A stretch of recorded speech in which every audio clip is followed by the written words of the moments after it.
The last person to see Suzanne Lyall alive was likely a classmate waiting at the bus stop. The classmate remembered seeing her step off into the cold darkness of a March evening, walking toward her dormitory that waited just a short walk away. She never made it to that dorm. She never made it anywhere.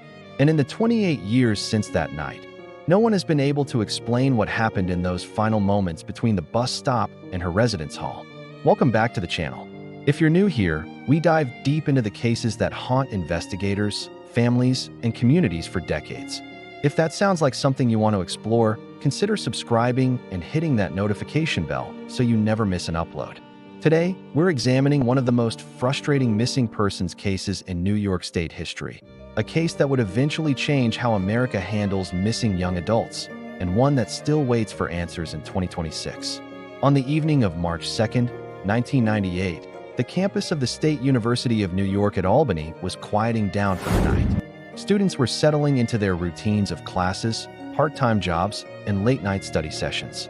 Among them was 19-year-old Suzanne Lyall, a sophomore studying computer science who had spent the day doing what countless college students do. She had taken a midterm exam that morning, attended other classes until 4 p.m., worked her shift at Babbage, SA computer and software store located in the nearby Crossgates Mall, and was heading back to campus where her dorm awaited. Suzanne was not the type of person who disappeared. Her parents, Doug and Mary Lyall from Ballston Spa, New York, would later describe her as responsible, predictable, and in constant contact with her family. She called or emailed home daily. She kept her commitments. She showed up when she said she would. This was not a young woman prone to spontaneous decisions or risky behavior. She was studying computer science, having transferred from SUNY Albany because she found their computer science courses insufficiently challenging. She had shown an interest in technology from a young age, even building computers from scratch. While she did enjoy writing poetry in her spare time, her family fondly recalls her running out of the shower with shampoo still in her hair to jot down poem ideas. Her passion and academic focus was computers. That evening, Suzanne finished her shift at Babbage's around 9 p.m. when the store closed. She left the mall around 9:20 p.m. and made her way to the Capital District Transportation Authority bus stop, where she boarded a bus heading toward the SUNY Albany campus. The bus driver, who regularly worked that route, confirmed he had seen her board his bus. However, he was uncertain whether he saw her exit at her usual stop. At approximately 9:45 p.m., the bus reached the Collins Circle stop on the SUNY Albany campus. This was Suzanne's usual stop, the closest point to her dormitory in Colonial Quad. A classmate waiting at the bus stop later reported seeing Suzanne get off the bus at this time. The walk from the bus stop to her dorm would have taken between 3 and 5 minutes. What happened in that short distance remains the central mystery of this case. Did someone approach her? Was someone waiting? Did she encounter someone she knew, someone she trusted? The answers to these questions have eluded investigators for nearly 3 decades. The first sign that something was wrong came the next morning. Suzanne's boyfriend, Richard Condon, who attended a different college in the Albany area, called Doug and Mary Lyall to tell them Suzanne had not returned to her dorm the night before. She usually phoned or emailed him after returning from work, and she had not answered his calls to her dorm room. Her roommates confirmed they had not heard her keys and fobs jingling as they normally did when she returned. Mary and Doug Lyall knew immediately that something was terribly wrong. Suzanne would never simply vanish without calling. They contacted the campus police to formally report her missing and also called her bank to check recent transactions.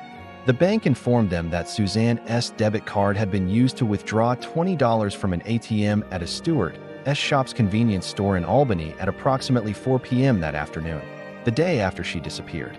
The correct PIN had been entered on the first try. According to Richard Condon, only he and Suzanne knew that number. The Albany campus police initially treated Suzanne's disappearance as a missing persons case with low priority. She was a college student. College students sometimes took off without warning.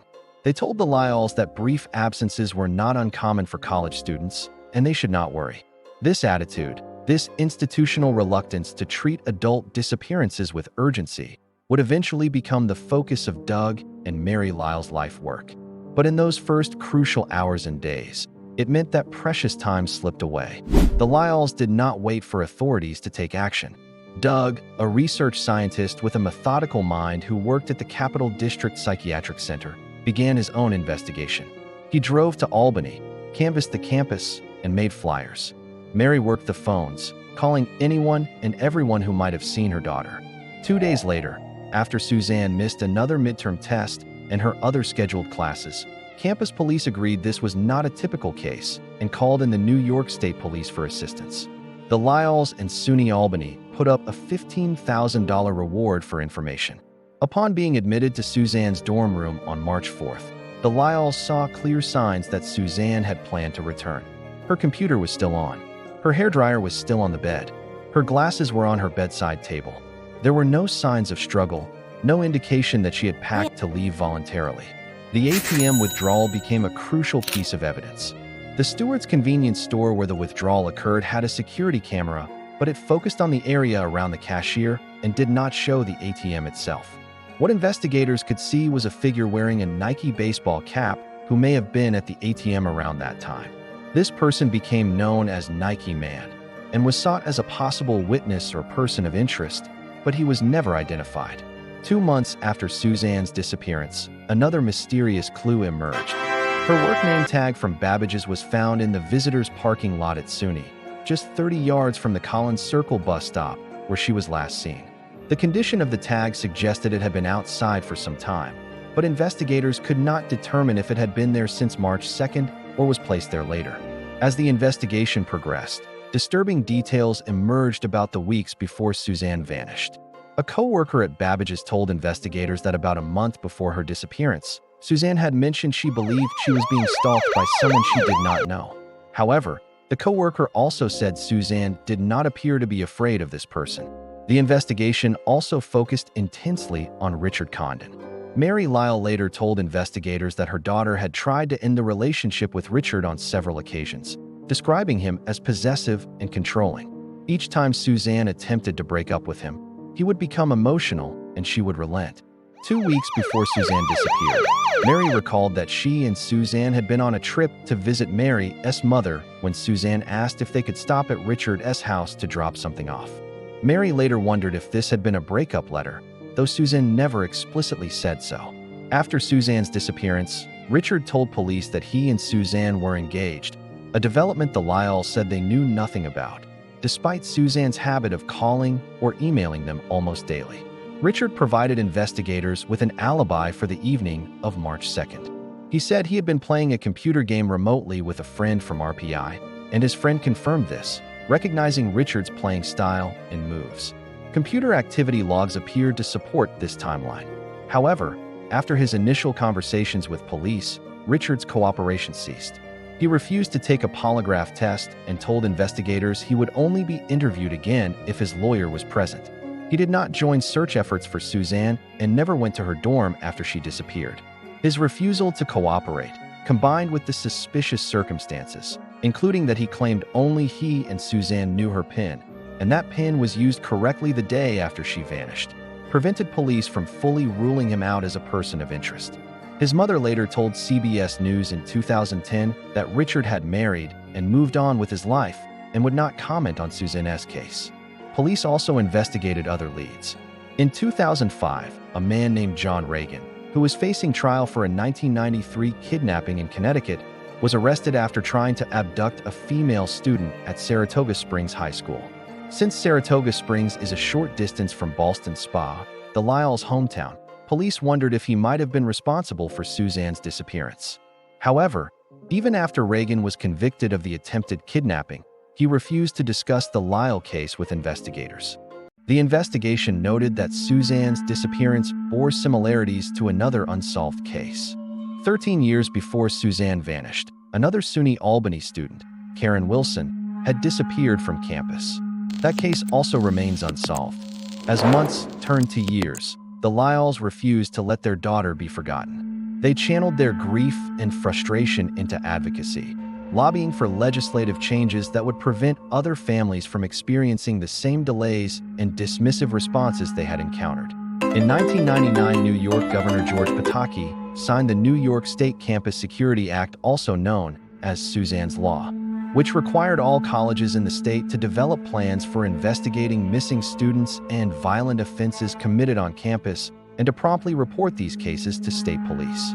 In 2001, 3 years after Suzanne vanished, Doug and Mary Lyall founded the Center for Hope in Ballston Spa, a nonprofit organization dedicated to providing resources, education, and support to families of missing persons. They created guides including the Investigative Guide for Missing College Students and What to Do If a Loved One Goes Missing, a guide for left-behind family members. In 2003, their advocacy achieved a major victory when President George W. Bush signed federal legislation requiring police to notify the National Crime Information Center within 24 hours when someone between the ages of 18 and 21 goes missing. This federal Suzanne S. law eliminated waiting periods for young adults and ensured they would receive the same urgent response as missing children. Previously, police were only required to report missing persons under the age of 18. In 2006, the Missing Persons Remembrance Monument was dedicated in downtown Albany next to the State Museum, a project the Lyalls had championed. Based on a monument they had visited in Ireland in 2002, it serves as a place where families can come to reflect and remember. In 2008, Congress enacted the Suzanne Lyall Campus Safety Act, extending the requirements of the New York State law nationwide. This federal law requires colleges across the country to have written plans detailing how they will work with local law enforcement agencies on missing person cases. Through their advocacy work, the Lyalls helped countless other families navigate the nightmare of having a missing loved one. Doug Lyall once described the experience to reporters as being like the sensation of briefly losing track of a child in a store or at the mall, but having it all the time. The Lyalls also pioneered creative awareness campaigns. They created a cold case cards program where 52 pictures of missing people were printed on playing card decks and distributed to New York State jails. They produced coasters featuring photos of missing Albany area people and distributed them to local restaurants and bars. They made sure Suzanne's story stayed in the media, appearing on programs including America's Most Wanted. On August 26, 2015, Doug Lyall passed away at age 73 following a debilitating illness, never learning what happened to his daughter.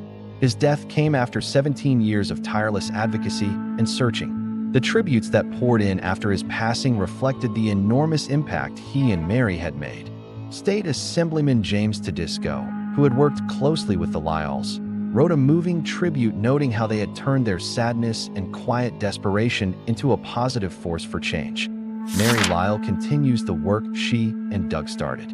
She still lives in the house where they raised their 3 children, Suzanne and her 2 older siblings, Stephen and Sandy. She has kept Suzanne's room largely the same, including the collection of stuffed bunnies Suzanne used to sew and sell as a teenager. In recent years, Mary has been transcribing Suzanne's poems, written on scraps of paper and napkins, hoping to publish them as a book. Reading through her daughter's writing, she said, gave her a better feel of who she was. As we stand in 2026, 28 years after Suzanne stepped off that bus on March 2, 1998, her case remains officially open. The New York State Police continue to investigate, though they will not disclose who has or has not been ruled out as people of interest. In 2023, a police spokesperson confirmed the investigation is ongoing and remains categorized as a missing persons case, stating that multiple interviews have been conducted. The University at Albany has never forgotten Suzanne. Her photo remains on display at the University Police Department's bulletin board. Each year, observances are held in her memory. Suzanne Lyall would be 47 years old today if she had lived. She would have had a career in the computer field she loved. She might have had a family of her own. She would have watched her parents age, would have been there to comfort her mother after Doug's passing in 2015. All of these possibilities were stolen from her in those few moments between the bus stop and her dorm in that brief walk of 900 to 950 feet that should have been routine and was instead the end of everything. Her case represents something larger than one missing woman, one grieving family, one unsolved crime. It represents the thousands of people who disappear every year in America, the cases that go unsolved, the families that never find closure. It represents the gaps in our systems, the limitations of our technology, the failures of our institutions. And it represents the persistence of those who refuse to give up, who continue to search and advocate and remember, year after year, decade after decade. The person responsible for Suzanne Lyall's disappearance has lived for 28 years with the knowledge of what they did. They have watched investigations come and go. They have seen searchers looking for evidence. They have heard Mary Lyall speak on television, asking for information, pleading for the truth. They know where Suzanne is. They know what happened. And unless they speak, unless evidence emerges, unless technology advances in ways we cannot yet predict, they may carry that knowledge to their grave. But cases like this have a way of staying alive. Investigators retire but pass their files to successors. Families age but inspire new generations of advocates. Technology evolves in ways that make the impossible possible. The evidence collected in 1998 still exists, preserved in evidence lockers, waiting for the technique that will finally unlock its secrets. Suzanne Lyall has never been found, but she has never been forgotten. Her name lives on in legislation that has helped countless families across America. Suzanne's law ensures that when a young adult between 18 and 21 goes missing, law enforcement must act immediately, entering their information into national databases without delay. This legacy has given other families the urgent response that the Lyalls were denied in those critical first hours.